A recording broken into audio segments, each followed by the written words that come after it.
When it comes to brain hacks, no one understands how to harness their power better than a neuroscientist. They know how to achieve peak brain performance and implement it in your life. According to them, implementing these brain hacks can improve your mood and help you achieve your goals. These hacks are recommended by the best neuroscientists in the world, so you'd better pay attention to what's next. When learning, significant changes occur in your brain, including creating new connections between your neurons. This phenomenon is called neuroplasticity, the ability of your brain to change, to create, strengthen, weaken, or dismantle connections between your neurons. The more you practice, the stronger these connections become. As your connections strengthen, the nerve impulses are transmitted increasingly faster, making them more efficient.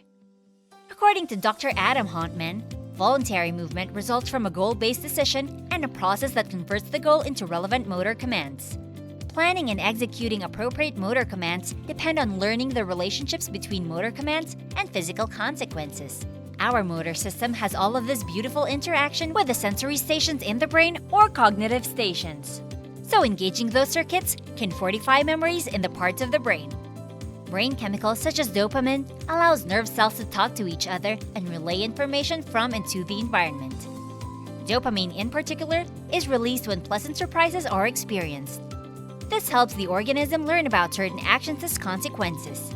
If a new flavor of ice cream tastes better than expected, for example, dopamine tells the brain that this flavor is worth choosing again.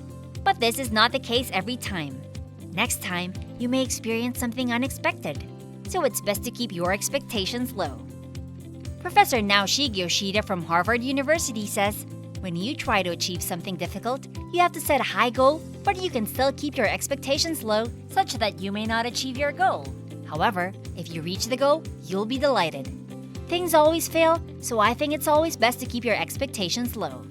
It's fair to say that physical preparation controls the brain, but there are specific things you can do to ensure your body is prepared for those critical situations. We tend to focus on preparation when preparing for significant events in our careers. If we have a big presentation, we practice until we're comfortable. If we have an interview for a new job, we research the company and its key players to ensure we have answers to obvious questions. However, when we take this approach, we're only doing half the work of being effective and successful.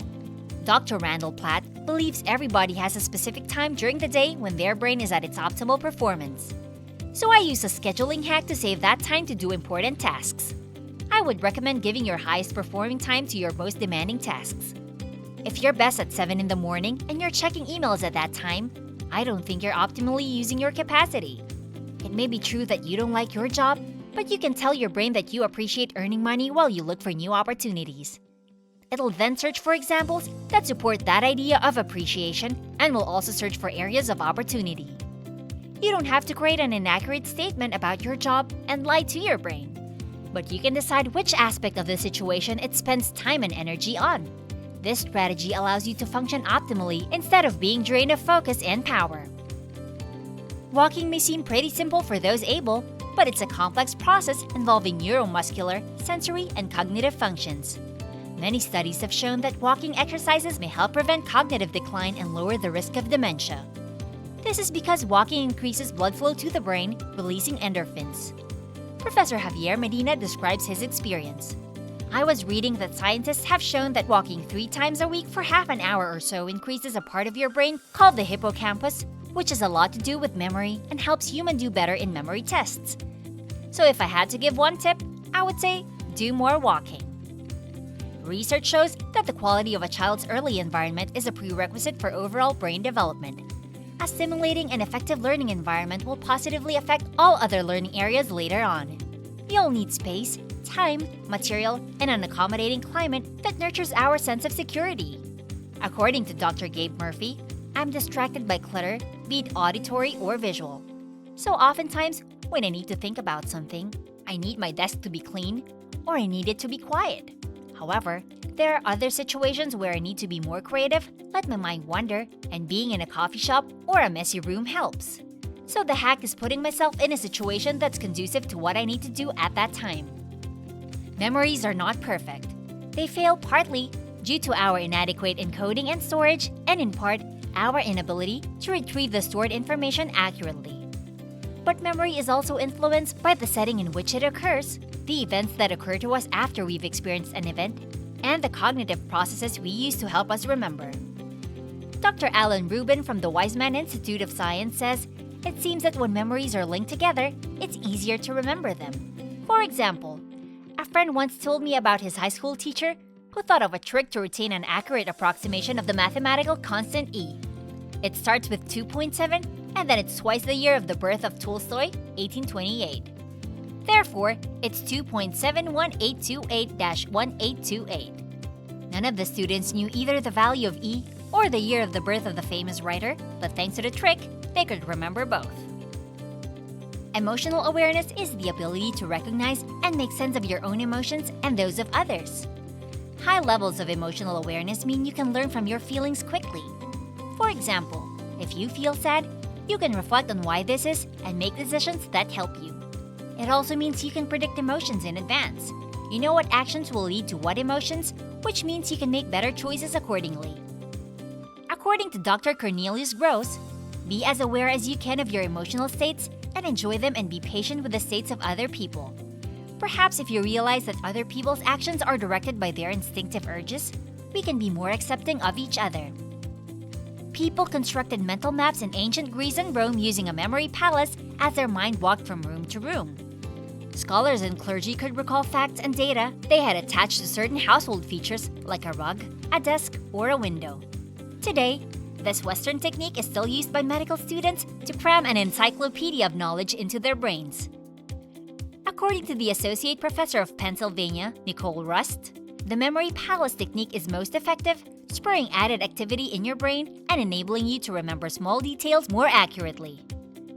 The memory palace technique takes advantage of this innate type of memory that we're so good at and uses it to form associations. People are good at remembering images, and better than that at other things.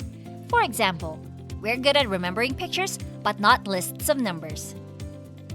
Not all colors of light have the same effect on your body and brain. In fact, the color of light can significantly affect your mood, behavior, and overall well-being.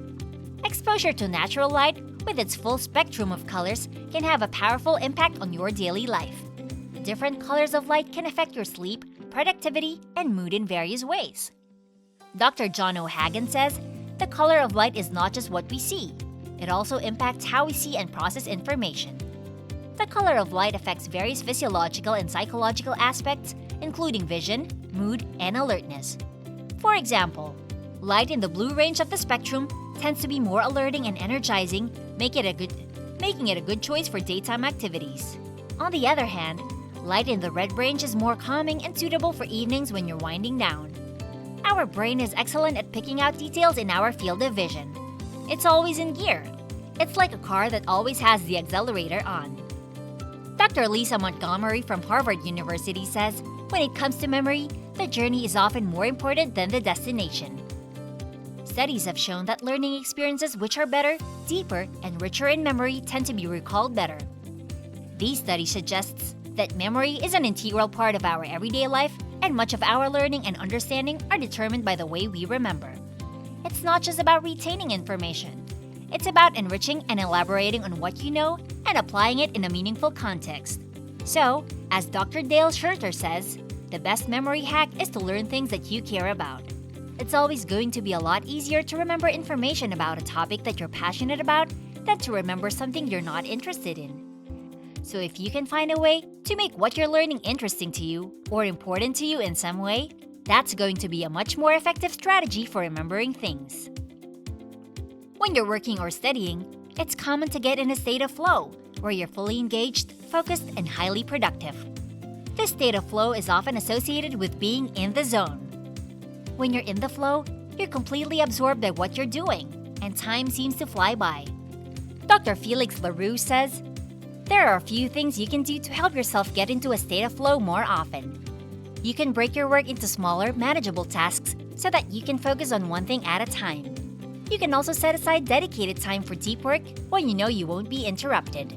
Additionally, you can eliminate distractions from your environment, such as turning off your phone or using website blockers to prevent you from accessing distracting websites. By creating the right conditions and working on tasks that are neither too easy nor too difficult, you can increase your chances of experiencing flow regularly. The brain is a powerful tool, and by understanding how it works, you can optimize your cognitive performance, memory, and overall well-being. Implementing these brain hacks from leading neuroscientists can help you achieve your goals and improve your mood. Whether it's harnessing neuroplasticity through practice, managing your expectations, optimizing your daily schedule, incorporating regular walking, creating a conducive learning environment, improving memory techniques, enhancing emotional awareness, using the memory palace technique, or simply being mindful of the effects of different light colors, you have the potential to enhance your brain's performance and lead a more productive and fulfilling life.